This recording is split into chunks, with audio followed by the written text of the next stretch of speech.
The hottest storyline in AEW right now is currently Toni Storm and Mariah. It's gonna be May. Yes, I say it like that. I don't know why I say it like that, but it just stuck, okay? So I say it like that.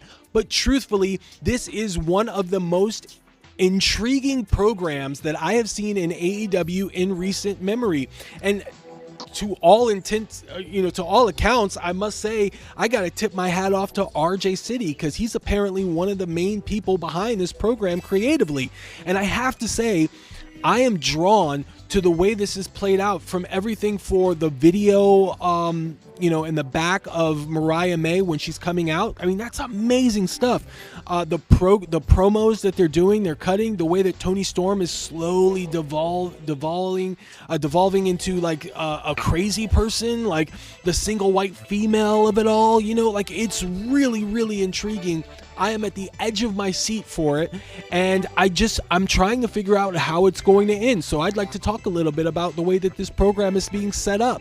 It's a very interesting thing, because the plot of this whole story is that Mariah May has turned on Toni Storm. She was using her. She's trying to get her way to the top. She essentially got her way to the top off the back of Toni Storm, and now she's trying to erase Toni Storm and actually take her place, essentially. She's using her moves. She's looking like her. She's essentially trying to take over the essence of Toni Storm. It's a very interesting story. Toni Storm is calling herself timeless, and Mariah May is basically saying time's up.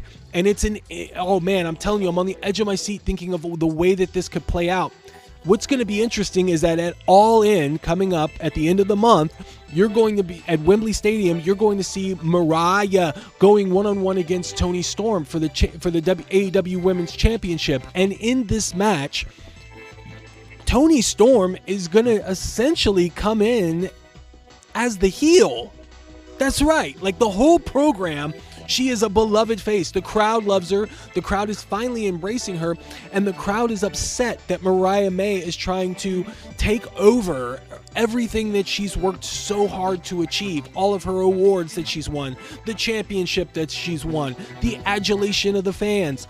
So Mariah May is coming in as the bad guy, and Toni Storm is the good guy. But here's the weird thing that's going to flip-flop. Mariah May is essentially going to be around the corner from where she grew up.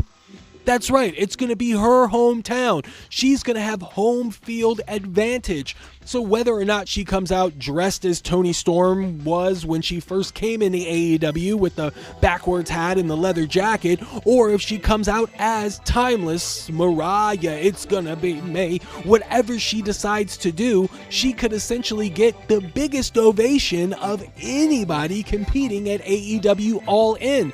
Which begs the question, would the fans, as beloved as Toni Storm is, actually boo her because she's going against a hometown favorite?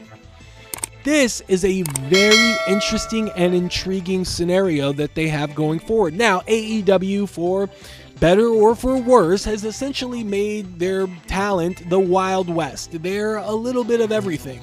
There's sometimes heels, there's sometimes faces.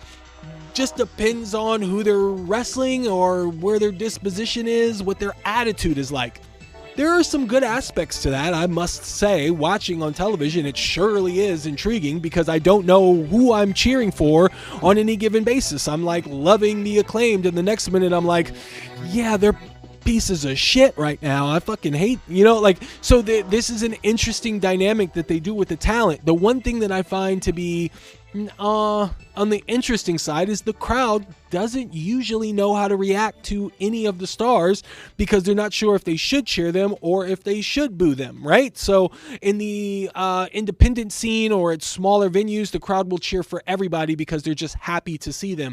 But on a bigger scale, like something like AEW does, the crowd isn't just like these diehard fans that are there to see it. They're kind of a mixture of a bunch of different types of fans. So most of them are kind of like, should we cheer for Jeff Jarrett or should we boo Jeff Jarrett? Should we cheer for the American Dragon Bryan Danielson or boo him? What about Swerve? Should we like him or hate him? FTR, the Acclaimed.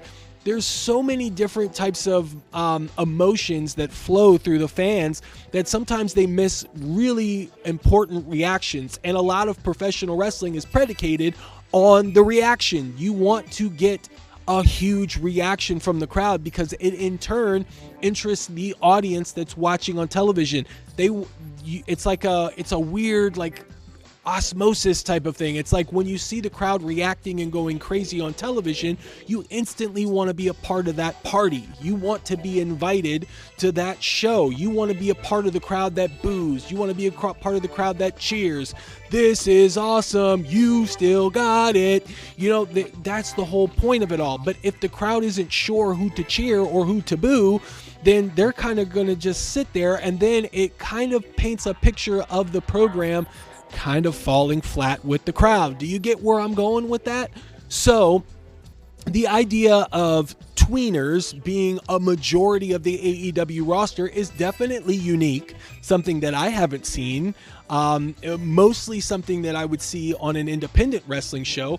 Not sure how it's going to translate on television, but I say all of that to say, because of that type of influence that the AEW is doing, what are they going to do when Toni Storm and Mariah May get in the ring at All In? Is it going to be a situation where they go, let's go Mariah, we want Toni, let's go Mariah, we want Toni? Or is it going to be a situation where they actually boo Toni Storm and cheer Mariah May? And on top of that, do they pull the trigger on Mariah May winning the AEW championship? Now let's go back months and months ago when I was praising Toni Storm for her promo that she did before she wrestled Thunder Rosa, and then we were also kind of predicting where we would see Toni Storm at All In and who she would be across the ring from. Back in those times, about a couple months back, around May or so, I was predicting it would be Jamie Hayter because I thought it was time for her to come back. I was very excited to see Jamie Hayter return to AEW, and I thought, here's a perfect story that's ready and waiting for them upon arrival. The old school rivals of Jamie Hayter and Toni Storm rekindling their great match that they had and having a match for the AEW championship. So much history between the two, it'd be perfect. Apparently, Jamie Hayter is still not ready to return, so they went and pulled the trigger with Mariah May. And I always said, and I still stand by that it's a little too soon to pull the trigger on Mariah May. She is uber talented. I am definitely impressed with the way that she's handled this turn and everything that she's done. Her mic skills leave a lot to be desired, but she's young and she's learning, and she's trying to cultivate this on the fly, and hopefully she has a lot of people that are helping her aside from RJ City and some of the other creative members of AEW. Hopefully she's got some veterans and some legends back there like Madison Rayne. I think her name is Ashley Lane or something like that. I can't remember her real name, but Madison Rayne, hopefully somebody like that is back there really coaching her and helping her with the way that she can build her character and build promo charisma. But aside from that, I do feel like it is a little early to be crowning her the AEW Women's Champion. So if they are going to pull the trigger with Mariah May as the AEW Women's Champion, then hopefully on the other side of that, they've got something prepared for her, because it would go a long way of not just having a moment where she wins in front of her fans and her family, but what happens when the whole crowd of Wembley starts cheering her and she gets emotional because she won the AEW Women's Championship? Then everything that, as far as the plot device of building up this program, kind of goes out the window, because now we're, as an audience that's watching on television, we are now sympathetic towards Mariah May when this whole time we were hoping that she would get beaten. Does that make sense? So if I had to predict right now, and obviously I'm going to do my AEW All-In predictions going forward, but if I had to predict right now, I would say that Toni Storm should be the rightful winner. She needs to get her revenge in Wembley, even if she gets booed, because if Mariah May wins and she gets cheered and the sympathy and she tears up because she won in her hometown, it'll totally defeat the purpose of this entire program, whether or not that AEW wants us to buy into the fact that people are tweeners or not. Does that make sense? So anyways, I do love this program. I love the way that it's going, but I just hope that in the telling of this story, they don't try to go uber meta and try and change the way that it's being set up and the trajectory in order to be super cool and unique. Because this is a type of an old school program or storyline that deserves an actual ending that we see coming. Don't try to give us that, surprise, like,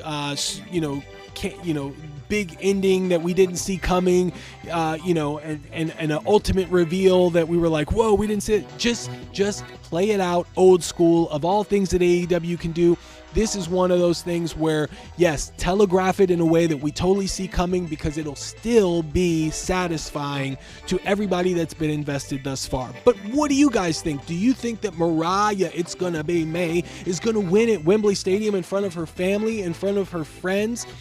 Or do you think Toni Storm is going to win and continue this program on the other side with this feud going forward? Because it is surely one of the hottest feuds in AEW going forward. And where do you rank this currently as your AEW feuds? Is it top 1, top 2, top 3? Certainly is top 5. You guys let me know in the comments. Thumbs up on the way out, you guys. Hit the notification bell so that you're up to date on all the information of what's to come for this channel, because you have entered the portal of pro wrestling, where we talk about the past, present, and the future. Thumbs up on the way out, you guys, and stay tuned for more.